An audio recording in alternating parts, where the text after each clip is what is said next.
Put your seatbelts on and get ready for the ride.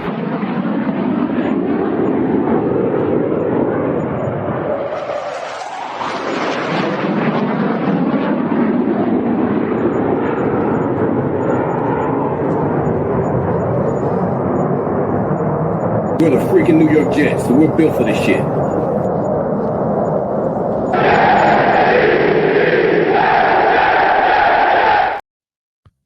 Hello, welcome to another episode of In the Trenches with Gang Green. I'm your host, Bubbs. Today is Thursday, August 21st.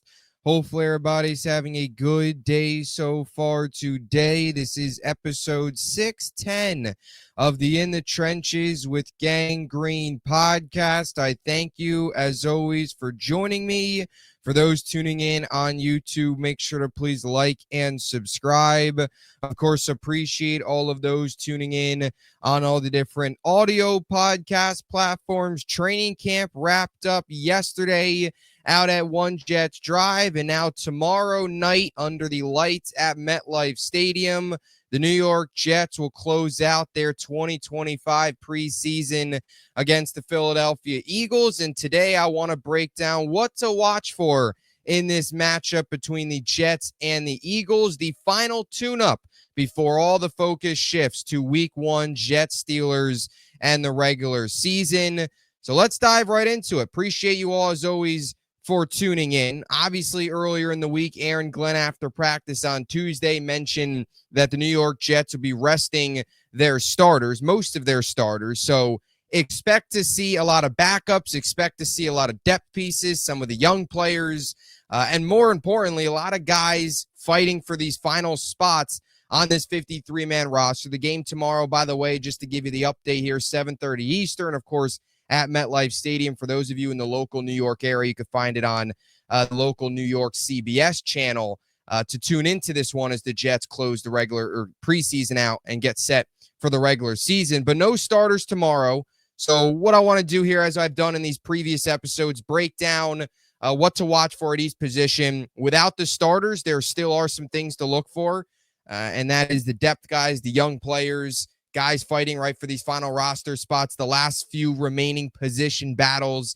that we've been watching all summer long and so far into the preseason. And you look at the quarterback position, you're going to have a lot of Adrian Martinez, Brady Cook tomorrow. So that's, going to be probably a half of Martinez, half of Cook. It's going to be the Adrian Martinez, Brady Cook show, kind of like it was in the last two games once Fields was out of it. Not a ton, though, to watch from a quarterback perspective. Fields, of course, won't be out there. Played, the 3 series across the first 2 games, one against Green Bay that led to the touchdown drive, and in the 2 against the Giants, which were much more bumpier drives. Fields only going 1 of 5, struggles some in the passing game, saw some positives from a run game perspective, but 2 drives ultimately only ending in 3 points for the Jets. So quarterback, not a ton to look for there.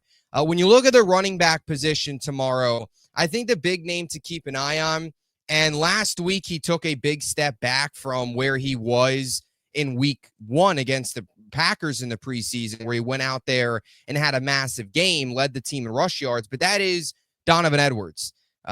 This is a guy that last week, following up his big performance against Green Bay at Lambeau, only had 8 carries for 21 yards, 2.6 yards per carry, so much more of a lower production type of week for him. You were looking at Donovan Edwards last week as one of the bigger players to watch in terms of following up that performance against the Packers, and if he could follow that up, make even a stronger push to make the 53-man roster. And another thing with Donovan Edwards was just his ability to carve out a role in special teams. You saw last week in the second joint practice against the Giants, them throw him back as a punt kick returner on special teams. And that was sort of, in a way, felt like the Jets saying to themselves, let's see if he can carve out a role here late in the summer on special teams to make this 53-man roster. And even this past week at practice, I noted it yesterday, I was in attendance for both days. He was back again returning kicks for this Jets team. Now, I don't think Donovan Edwards will make the roster, but if he goes out there again and has another big game and he can find a way to, and he plays a little bit of special teams or finds a role on special teams, it's an interesting conversation to have, but I do think last week it certainly hurt him. And I think you're looking at this Jets team and the 4 running backs essentially that they're going to carry will be your big 3 and Braylon, Brees, and Isaiah Davis, or not, maybe not the big 3, but the 3-headed monster, whatever. Your 3 guys, and then essentially your final one would be Kene Nwangwu, who is your kick returner, but also slots in as a running back, but your special teams ace, if you will, from the kick returning perspective. And that probably leaves Donovan Edwards out of it. But something interesting to keep an eye on. Maybe you stash Donovan Edwards on the practice squad, or there's a chance he gets claimed elsewhere. But that's really the only name to keep an eye on from a running back standpoint. In terms of the wide receivers, Arian Smith, Brandon Smith, both the Smiths. It's been the summer of the Smiths. They've been excellent this summer. Arian Smith, the rookie coming out of Georgia, you've seen a lot of really good things. You've seen good things from a route running perspective. You've seen positives just from his hands, his ability to go up and make some contested catches. He did have a drop last week against the Giants and did have a drop in practice on Tuesday. But all in all, the drops have been at such a lesser number than I think any of us expected. The route running's been much more crisp. And his overall just role in the offense has been a lot more noticeable. I don't think any of us expected Arian Smith to be this productive in his first training camp, in his first preseason, but he's been excellent. And he's really carving out a nice role for himself in this offense. No, I don't think he's going to jump and be this team's wide receiver too. He is still a day 3 pick, and he still has a lot of room to grow in. You know, you don't want to crown him just off of a month and a half of production, really only 1 month of production in 2 preseason games, but he's been really good. And he's a piece tomorrow night to keep an eye on to finish out what has been a very strong summer in training camp and finish out what would be 3 really good preseason games. And Brandon Smith, another name. I think he makes this team. He continues to produce. Last week, led the team in receiving with 400, or rather, led the team in receptions, not 400, I apologize, 5 catches for 48 yards. And the week prior had the 2 catches for 2 first downs against Green Bay. So another guy that in practice has done well and in the games has done well. And I think you look at this wide receiver room, and to me, Brandon Smith makes this team. I don't see how he doesn't make this team. To me, I think there's a good chance. Now, maybe Lazard, they put him on IR, opens up a roster spot for Brandon Smith. Jets, of course, can do that.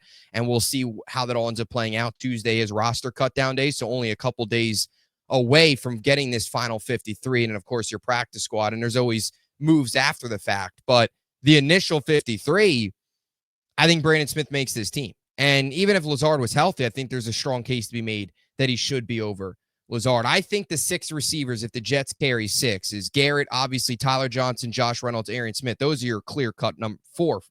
But then your final 2, out of the Jamal Pritchett, Malachi Corley, Alan Lazard, Brandon Smith crowd, Lazard, who's been hurt, maybe on IR, like I said. But, okay, so if you move Lazard out of that other crowd, the Gibsons, I look at Brandon Smith and Jamal Pritchett making this team. Pritchett, of course, special teams piece, essentially replacing Gibson. And then Brandon Smith, that wide receiver piece, who we'll see what happens. And if the Jets make a deal for a wide receiver, that, of course, shakes things up. We'll see how that all ends up playing out. You know, there's been some reports that the Jets are looking into the wide receiver market, so only time will tell. But right now, this is the group they have. Brandon Smith, you look out for him. Quentin Skinner as well has quietly had a really good, strong summer. He's kind of flown under the radar because you've had really impressive summers from Jamal Pritchett. We mentioned Brandon Smith, Arian Smith. So some of the depth guys there you've heard a lot about, but Skinner quietly has had a good preseason. He's tall. He's physical. He can win the one-on-one ball. He's had a really good camp. Last week was the highlight of the game in a game that didn't feature much offensive highlights. A pretty gross performance for the Jets on offense last week. Did see Quentin Skinner with that really nice kind of one-handed diving catch in the corner of the end zone. Finished the game with 4 catches for 48 yards and a touchdown, the only receiving touchdown of the game for the Jets, the only touchdown of the game for the Jets at all against the Giants last week. So I think you look at Quentin Skinner as a name tomorrow to keep an eye on. I don't think he makes the 53, but I do think there is a scenario where you could try and stash him on the practice squad as a depth piece for this team that you have and you could potentially bring up at any point. So he's another name to keep an eye on. And I think this is probably the last game of Malachi Corley in a Jet uniform, as sad and disappointing as that is, because nobody wants to just see a third-round pick be thrown away in year number 2. He has done nothing, to the point where last week he barely even playing. I mean, he's not even getting any chances. I think that tells you all you need to know about where this coaching staff views Malachi Corley right now as we enter the final preseason game. In terms of the tight ends, not a ton to look for. If Mason Taylor's out there, again, sitting most of the starters, I don't know if there any rookies will get an opportunity that might start, but Rucker, do you see anything out of him? Stone Smart, I think there's a good chance that the Jets claim a tight end once roster cutdowns happen, and he might come in immediately and be this team's tight end too, similar to what they've just did with the defensive tackle. Instead of in-house options, somebody that out there that they bring in could instantly step in. So not a ton to look for from the tight end position. Although Stone Smart, he would look to close out what has been, I think, a pretty solid summer for him, considering he's not really a guy that I think many people expected to really emerge a ton. We knew the receiving upside was there, but a lot of other work to do. That's mainly it on the offense. From a defensive perspective, with the 2 new additions of Jawan Briggs and Harrison Phillips, the defensive line room and how it's going to shake out becomes a lot more predictable now. So there's not a ton to look for, other than, in my opinion, Jay Tufele and Leonard Taylor finishing off strong this summer. Both those guys have flashed, especially Tufele. He's flashed a ton in a really positive way in training camp and, of course, in the preseason as well. So, you want to see him finish strong tomorrow. But with Fedarian Mathis being cut and the 2 new additions of Briggs and Harrison Phillips, you essentially look at this Jets defensive tackle and this interior defensive line, and you have a very good idea of how it's going to play out. It'll be Quinnen, Harrison Phillips. Those are your number 1, number 2. Your number 3 is essentially Byron Cowart. Number 4 will be Tufele. 5 is essentially Leonard Taylor. Fedarian Mathis cut. And I think you see Derek Nottie get cut as well. He has been a non-existent at all in training camp. I don't think there has been one play that Nottie has made in a preseason game or a training camp practice at all this summer. His legs look shot. He looks like he's aged 20 years in one offseason. Nottie's off this team. With the 2 new additions, you have a much more clearer picture of how this defensive tackle room is going to look. So not a ton to look for there, because I think it's all set and done. Unless if Cowart gets placed on IR, maybe that opens up a spot. But Cowart's healthy. You're looking at this room, and it's pretty clear Nottie's not making this team. In terms of linebackers, Marcelino McCrary-Ball and Jamin Davis, 2 guys, depth linebackers there. Both players have made some plays. Davis more so in the games. Marcelino McCrary-Ball more so in practice. Although I actually feel like Ball started the summer really strong and has since fallen off a bit. Hasn't been as productive really since the preseason started. So see if he can finish tomorrow. Kiko Maui, Noah as well. But all in all, you won't see Sherwood, won't see Quincy. So not really a ton there. And then in terms of the secondary, I look at Dean Clark as one of these final pieces to this secondary on this 53-man roster. And he's a name to look for specifically because of the week he's coming off of. He had a sack last week, 2 passes defended, 6 tackles. And oh yeah, by the way, he had an interception. It was the Dean Clark game last week. He was one of the lone positives for the New York Jets. So he was awesome coming off a massive game. I think he makes this roster, but certainly one more strong performance will certainly help his case. Look at the rookie in Malachi Moore. Stiggers and JBC have had good summers. Keep an eye on them as depth guys. See if AZ Thomas gets out there, but that's about it. No starters, so you're mainly looking at the depth guys. And mostly you have a pretty good idea of what's going to happen with this roster. Defensive line room, like I said, becomes a lot more clear, specifically from an interior defensive line perspective. Your wide receiver room is starting to take shape. Still some questions on to if they will add anybody. I think they will. Only a matter of time and who that is. And when they do add somebody, that certainly shakes some things up. But for the time being, you look at the Brandon Smith making this team. You look at a Jamal Pritchett. I think Corley Gibson, those guys are out. See what happens with Lazard. He's probably IR candidate. So those are the main things to look for tomorrow. most importantly, we've gotten this far. Preseason game number 3, other than some bumps and bruises here and there, the Jets have been healthy this summer. So most importantly, tomorrow, starters, no starters playing, whoever's out there, stay healthy. Come out of it healthy. Come out of this preseason, this training camp this summer healthy. And all eyes shift to the Pittsburgh Steelers at MetLife Stadium, week number 1, to open up the Aaron Glenn era for real on September 7th. Can't wait to be out there. That'll be awesome. But before that, we got one more preseason game left. So sit back tomorrow, watch some backups, and then all board the regular season train and Aaron Glenn's first year as a Jet. So that'll do it. Appreciate you all, as always, for the support.